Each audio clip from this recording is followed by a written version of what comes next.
E hoje é dia de quê? Tabuleiro eleitoral. Pedro Duran já está aqui posicionado. Vamos falar de Tarcísio, hein? Falamos com a Débora Oliveira, mas com você também. Por quê? É isso. Vamos falar de São Paulo. Vamos começar por onde?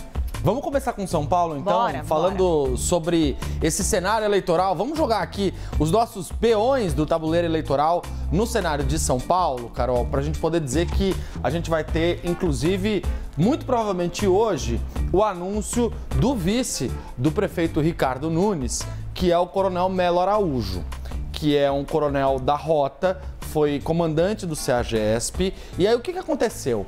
O Ricardo Nunes terceirizou para o governador Tarcísio de Freitas o anúncio do Melo Araújo. De fato, o Tarcísio vai ter hoje o lançamento de uma obra e deve anunciar esse nome. Por quê? Os partidos pressionaram para que esse anúncio fosse feito rapidamente. E aí o que acontece? O Tarcísio viaja amanhã e ele vai ficar fora 10 dias. Então, justamente por isso, tudo indica que esse anúncio vai ser feito hoje com o coronel Melo Araújo. E por que Tarcísio?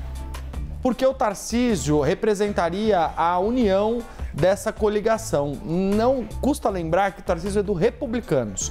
Ele não é nem do MDB do Ricardo Nunes e nem do PL do Bolsonaro e do Melo Araújo. Então ele seria uma espécie de padrinho dessa coligação e justamente por isso faria essas vezes de anunciar o vice. Tem um outro lado de estratégia aí também, que é o seguinte: se der qualquer alteração no futuro, o Ricardo Nunes vai poder virar e dizer assim, mas não fui eu que escolhi. Esse vice foi praticamente um casamento arranjado, porque nem o próprio Ricardo Nunes e nem a equipe dele, segundo o que eu apurei, queriam o Melo Araújo como vice.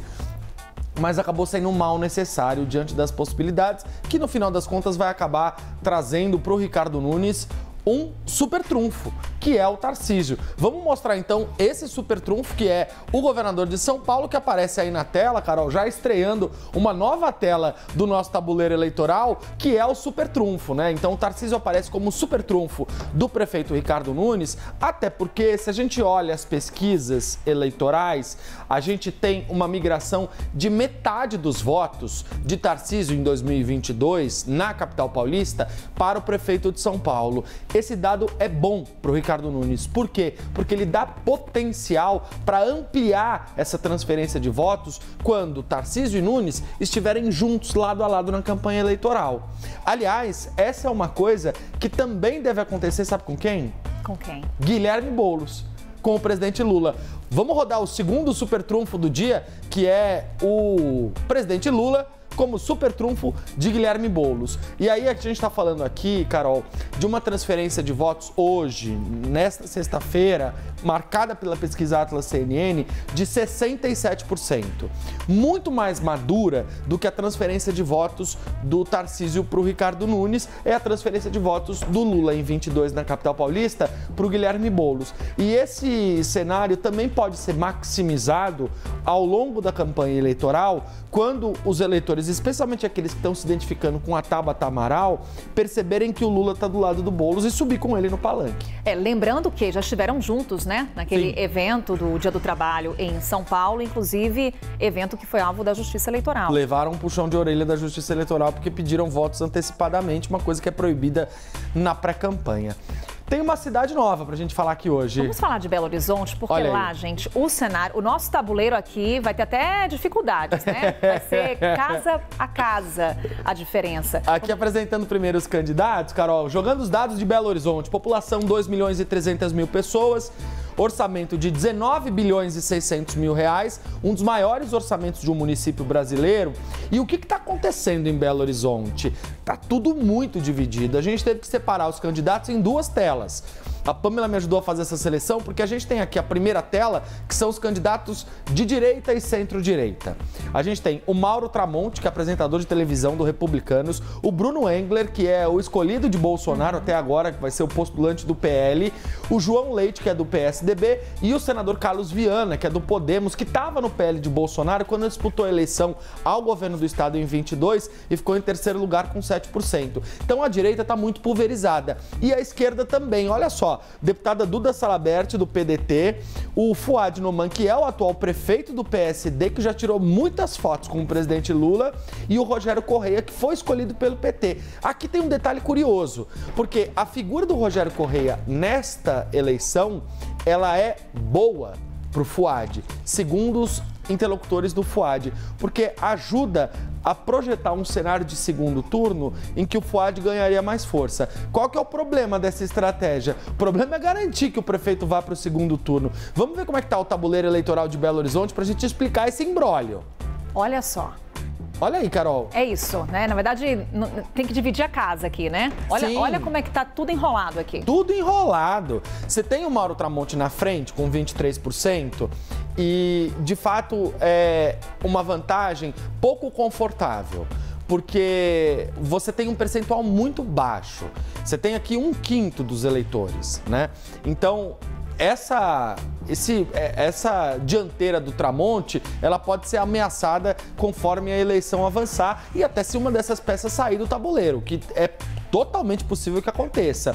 O Bruno Engler vem logo atrás com 12% e é bom lembrar, Carol, que como o Engler, vários candidatos bolsonaristas de capitais brasileiras que têm percentuais abaixo de 20% devem ter um aumento no seu percentual quando forem aliados à imagem de Jair Bolsonaro durante a campanha eleitoral. Porque as pesquisas mostram que Bolsonaro, como Lula, detém 1/3 do eleitorado brasileiro. Então, justamente por conta disso, há um potencial de crescimento muito grande para o Bruno Engler na capital mineira. E na sequência você tem o Leite com 11%, Fuad, Duda e Rogério, os 3 candidatos da esquerda embolados com 9%. E aí também fica aquela escolha de Sofia, apostar em quem? Algumas pesquisas mostram que Duda teria mais chance que os outros dois. Mas, ao mesmo tempo, quando você tem o prefeito da cidade na disputa, você tem uma máquina eleitoral gigantesca. Então, dando um panorama do que é hoje o cenário eleitoral da capital mineira, uma cidade importantíssima para a disputa. E sempre destacando, o nosso tabuleiro eleitoral, ele utiliza o índice CNN, que agrega todas as pesquisas. E tivemos pesquisas novas nessa semana, portanto, ele já está atualizado também com relação ao cenário no Rio de Janeiro. Vamos rodar, então, um tabuleiro do Rio de Janeiro para a gente ver como é que ficam as peças da disputa na capital fluminense. Você tem um domínio, uma hegemonia absoluta reinando no Rio, o prefeito Eduardo Paes. Aparece aqui com 48%. Vale lembrar que, como o tabuleiro eleitoral usa o índice como agregador de pesquisas, este percentual daria a Paes potencialmente a vitória em primeiro turno. Porque aqui você tem os votos brancos e nulos que no cômputo geral, no final, acabam sendo retirados da conta. Então, 48% para um candidato numa cidade como o Rio de Janeiro, automaticamente, se confirmado esse cenário, viraria mais de 50% no primeiro turno e conseguiria garantir para o Eduardo Paes essa hegemonia.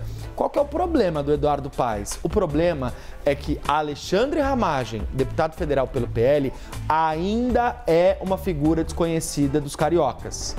Quando Alexandre Ramagem, como acontece com Bruno Engler, for associado com Jair Bolsonaro, não custa lembrar que Bolsonaro ganhou do Lula no Rio de Janeiro em 2022, na cidade. E é o berço político da família Bolsonaro no Rio de Janeiro. O bolsonarismo tem uma força imensa no Rio de Janeiro. Então, esta peça do tabuleiro, aposto com você e com quem estiver acompanhando a gente, vai avançar muitas casas ainda. Potencialmente, nós teremos um segundo turno entre Eduardo Paes e Alexandre Ramagem, se a gente tiver uma redução, uma desidratação do Eduardo Paes. Mas nada impede que o bolsonarista carioca também identifique o Eduardo Paes como um prefeito que dá para continuar governando a cidade. Afinal de contas, ele não é exatamente um homem de esquerda. Já passou por vários partidos, hoje está no PSD, que é um partido de centro.